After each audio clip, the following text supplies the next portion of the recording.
Now, in this video, we're gonna go back to the 1800s. In the 1800s, right, the Ottoman Empire, the empire that sort of ruled the Middle East, the focus of these videos, had a literacy rate of something like 2 to 3%.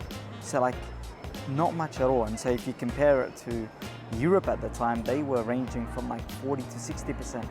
And it's like, why? And this is why we always have to turn to history to understand why drastic differences occur even in our present times.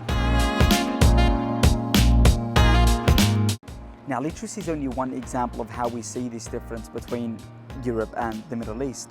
And it sort of takes us back to a bigger question. What caused this rise of the modern economy in Northwestern Europe and not, for example, the Middle East? Even though after the rise of Islam, the Middle East, like that region, was far more prosperous than its Northwestern Europe counterpart. Okay, now to tackle that question, we're going to turn to a theory posited by Jared Rubin in his infamous book, Rulers, Religion and Riches: Why the West Got Rich and the Middle East Did Not.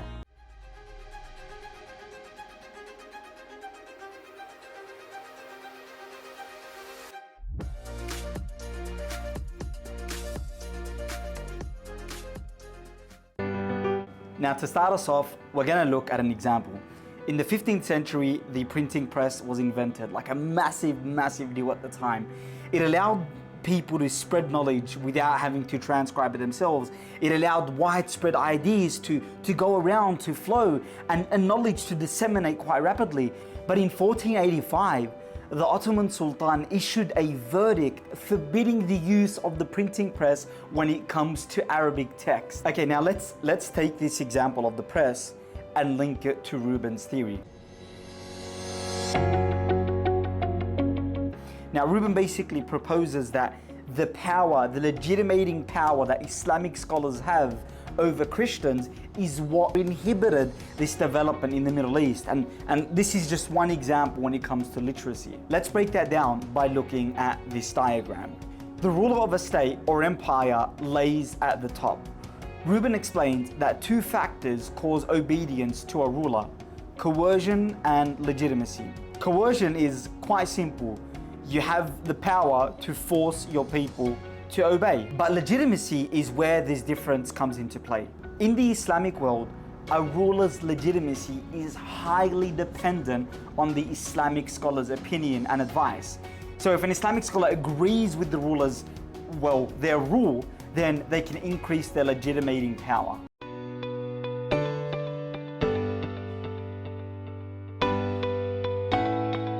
Okay, now what relevance at all does this have with the example of the press? The printing press appeared a threat to the ulama at the time. Now you have to understand that with the dissemination of knowledge from an Islamic point of view, there's this concept called ijaza.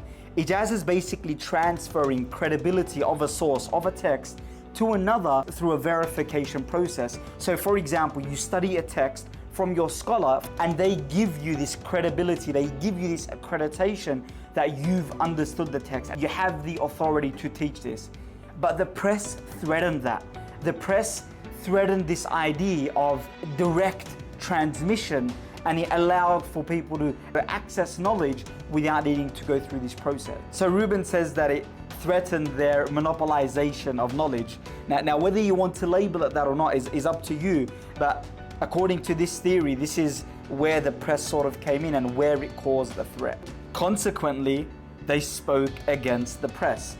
And the ruler, who relies on the scholar to verify their power, followed suit by legislating this prohibition on the press and printing Islamic and Arabic text. But a question arises, like, did the press actually pose a threat to these Islamic texts or to the scholars?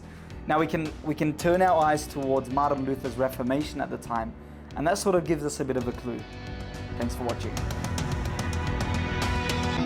Okay, now I'm still trying to figure out this whole video process and how to do things. So I really appreciate your support. Thanks for watching. Spread this video, share, like, subscribe, and I'll see you at the next one.